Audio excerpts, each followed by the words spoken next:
Bonjour à toutes et à tous. Aujourd'hui, on s'attaque à un sujet absolument central du programme d'AGSP de Terminal, la stratégie chinoise pour conquérir les mers, les océans et même l'espace. C'est un chapitre vraiment essentiel pour comprendre comment les cartes du pouvoir sont rebattues dans le monde actuel. Alors, on entre tout de suite dans le vif du sujet avec la problématique, celle qui pourrait très bien être votre sujet de composition au bac. Comment la Chine affirme-t-elle sa puissance à travers la conquête spatiale et maritime?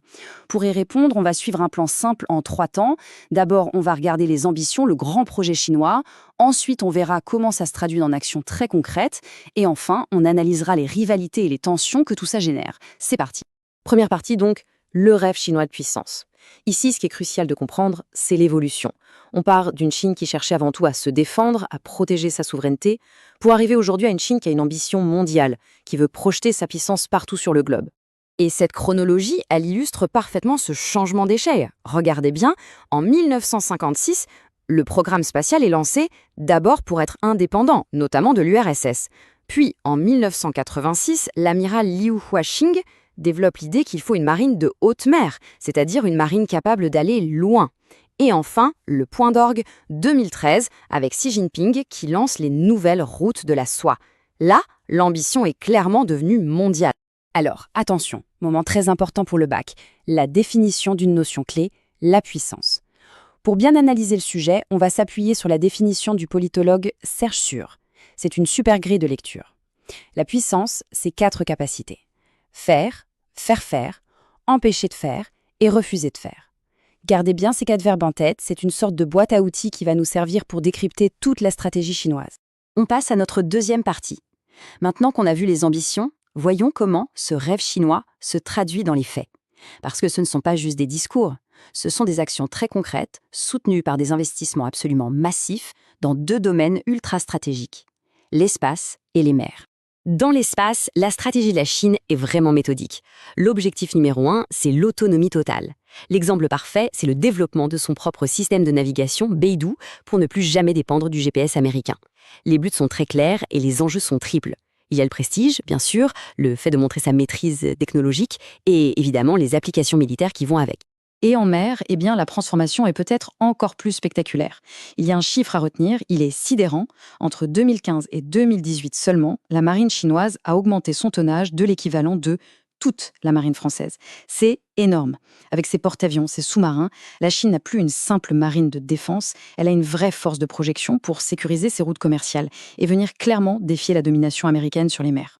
Et le projet qui vient connecter tout ça, la terre et la mer, ce sont bien sûr les nouvelles routes de la soie. Ce projet combine un volet terrestre avec des trains et des routes et un volet maritime. Et pour sécuriser ce volet maritime, la Chine met en place un réseau de ports qu'elle contrôle tout au long de la route. C'est ce qu'on appelle la stratégie du collier de perles. C'est l'exemple parfait d'un projet qui a l'air économique, mais qui sert une ambition géopolitique globale. Évidemment, une telle expansion, ça ne se fait pas tranquillement. Ça crée des frictions, ça redessine la carte du monde et ça génère de nouvelles rivalités. Ça fait même ressurgir de vieilles théories pour essayer de comprendre ce qui se passe. C'est notre 3e et dernière partie. Pour votre analyse au bac, il y a 2 exemples à connaître absolument. Le premier, c'est la militarisation des îlots en mer de Chine méridionale. En gros, Pékin prend des petits récifs et les transforme en base militaire pour dire « ici, c'est chez moi ». Le deuxième exemple, c'est le port de Hambantota au Sri Lanka. Le pays n'a pas pu rembourser sa dette à la Chine et a dû céder le contrôle du port pour 99 ans. C'est un cas d'école de ce que certains appellent la diplomatie du piège de la dette. Et donc, pour essayer de mettre des mots sur cette montée en puissance, certains analystes, surtout en Occident, vont chercher une vieille théorie, celle du Heartland du géographe britannique Mackinder. Pour lui, en gros, celui qui contrôle le cœur du continent eurasiatique, le Heartland, finit par contrôler le monde. Mais là, attention, réflexe AGSP obligatoire. Il faut tout de suite se poser la question, est-ce que cette grille de lecture, qui a plus de 100 ans et qui a été pensée pour la rivalité entre la Russie et l'Empire britannique, est-ce qu'elle est vraiment pertinente pour analyser la stratégie chinoise du XXIe siècle? Là, c'est un point absolument crucial pour une bonne copie. Il faut nuancer cette théorie.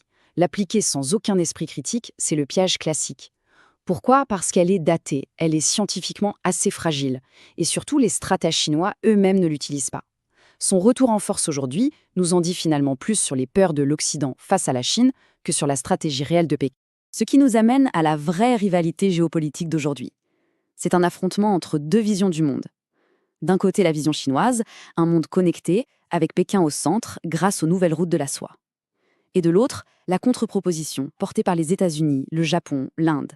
L'idée d'un Indo-Pacifique libre et ouvert, dont le but est de garantir la liberté de navigation et de faire contrepoids à l'influence chinoise. Allez, pour finir, on synthétise tout. Voici la Fishback Express, l'outil parfait, tout ce qu'il faut avoir en tête pour bétonner sa composition le jour J. Regardons ce tableau d'un peu plus près. C'est vraiment votre feuille de route. Première colonne, les notions clés à maîtriser, la puissance de Sur, bien sûr, mais aussi ZO2, Heartland, collier de perles. Ensuite, les dates et acteurs clés. Retenez au moins 1956, 1986 et 2013. Troisième colonne, les exemples qui font la différence, ceux qui sont très valorisables au bac, la mer de Chine, Amban Tota, Beidou. Et enfin, la colonne la plus importante peut-être, les pièges à éviter. Je le redis, on n'applique pas Mackinder sans critiquer, on n'oublie pas la dimension spatiale et on pense bien aux rivalités que ça crée. Si on maîtrise bien ce tableau, on a déjà la structure d'une excellente copie. En résumé, pour répondre clairement à notre problématique de départ, l'affirmation de la puissance chinoise est bien multidimensionnelle. Elle combine une stratégie sur le long terme, parfaitement coordonnée entre l'espace et les mers, pour sécuriser ses intérêts, projeter son influence, et à la fin, remodeler l'ordre mondial pour qu'il soit plus à son avantage. Et on se quitte avec une dernière question, une ouverture pour nourrir la réflexion. Cette ascension de la Chine, elle paraît inéluctable. Mais est-ce que ce nouveau géant n'aurait pas quelques fragilités, des pieds d'argile, qui pourraient peut-être freiner ses ambitions ? C'est une excellente piste pour aller plus loin.